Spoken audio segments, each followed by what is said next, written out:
Connect Music Group launches a $10 million indie artist fund backed by investment firm Preserver Partners. So pretty much sound like a broken record at this point, but you guys need to be copying this. Like, this is every single headline at this point. This is ridiculous. They're Memphis based, and ridiculous in a good way, as long as you take advantage of it. So what happened here? Connect Music Group, not really well known, but it doesn't need to be. This could pretty much just be somebody who has connections with people with money. Just about it.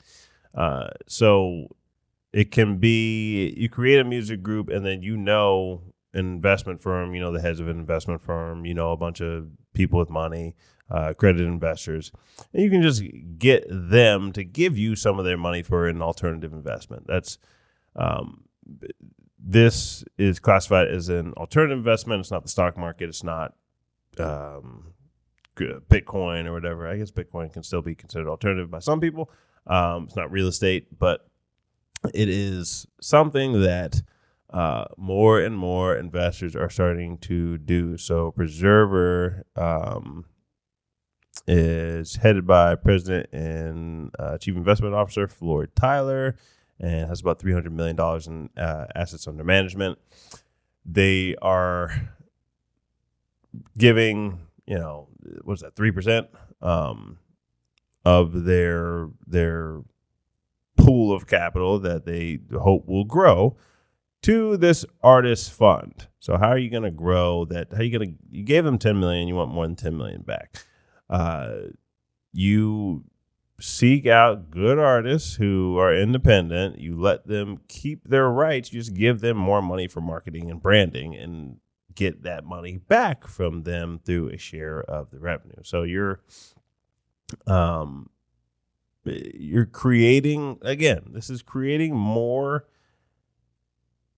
diverse methods of, it's a record label structure, but you don't have to give away all your rights. Obviously they're not going to be looking for small artists because they have to make their capital back. But there's room for every tier of artists to do something like this. This is the first time in, the music industry history where we're able to do this at every tier now. So the top tier, the artists that are getting a bunch of streams, usually they're headed by major labels.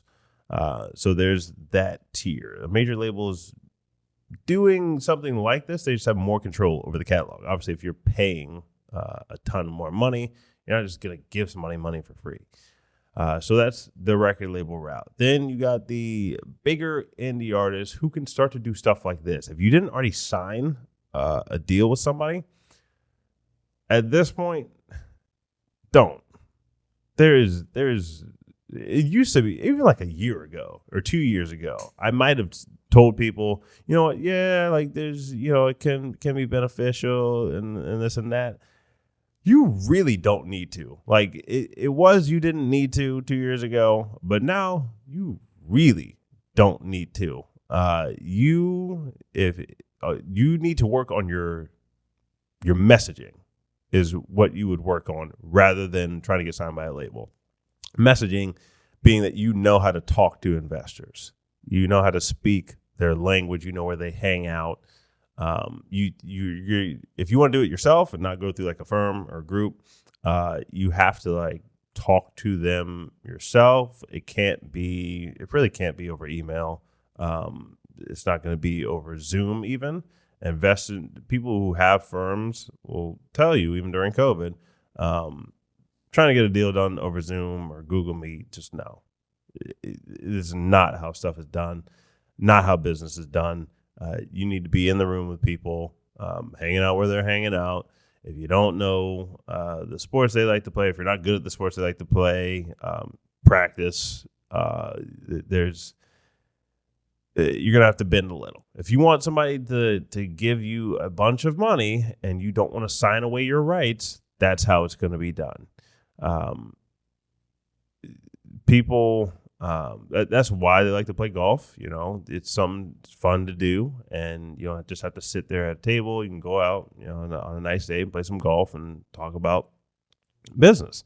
And the space is now opening up where if you have it, like if you're a bigger indie artist and you have enough money to join like a country club, you can do something like that. You can also go to conferences, go to investment conferences and events. You might be uncomfortable there the first time you go.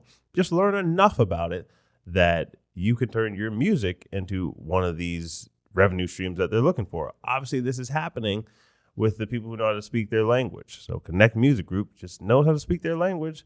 They get $10 million. This is not play money. They got $10 million to fund independent artists.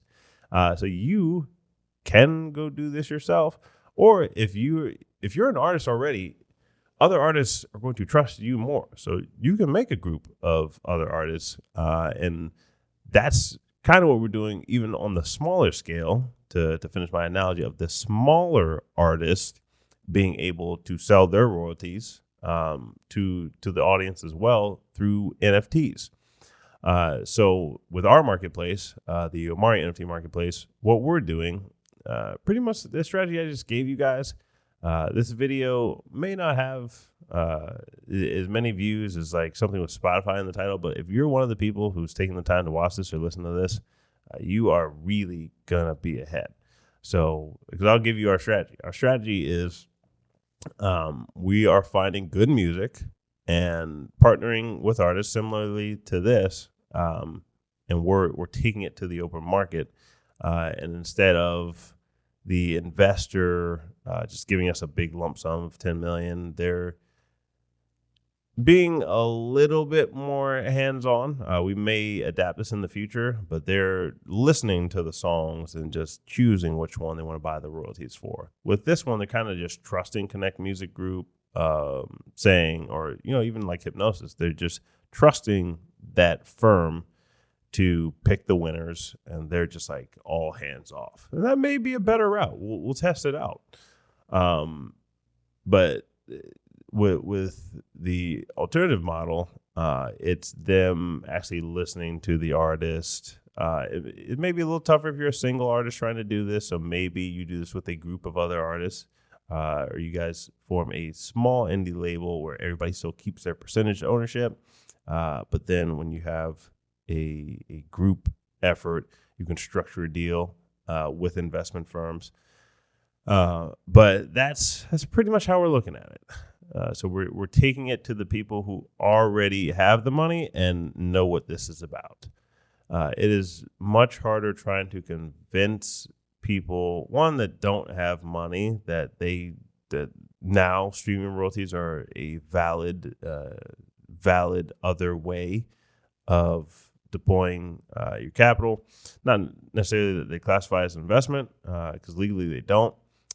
Just depending on how you do it. And obviously we're not giving legal advice or financial advice, but that's what we found. And then, you know, on the flip side of things, it's just a whole, it's a brand new field that we're discovering, and sharing our insights with you guys as we go through it. So, but this is just to say that there are people, time and time again, we keep bringing you guys these headlines. There are people deploying a lot of money into the music space. And it did happen whenever we were having the big bull market in 2021. It was happening then, but I feel like I've almost seen it pick up whenever the market started to take its downturn. So maybe they know something coming around the corner that they don't tell everybody else. So keep your eyes open. That's what I'm going to say. Keep your eyes open, and start to do some of this yourself. If you can't find a firm to do it, learn NFTs, learn Web3, start to do some of this yourself. So pay attention to what these people are doing, and definitely subscribe to this channel, because we will bring you guys the new information that's coming out about this as well. So hit that subscribe button wherever you're watching this. Follow, leave us a comment and let us know your thoughts on this. Let us know any questions you have, and we'll hop in there and help you guys out too. So I'll catch you guys in the next video.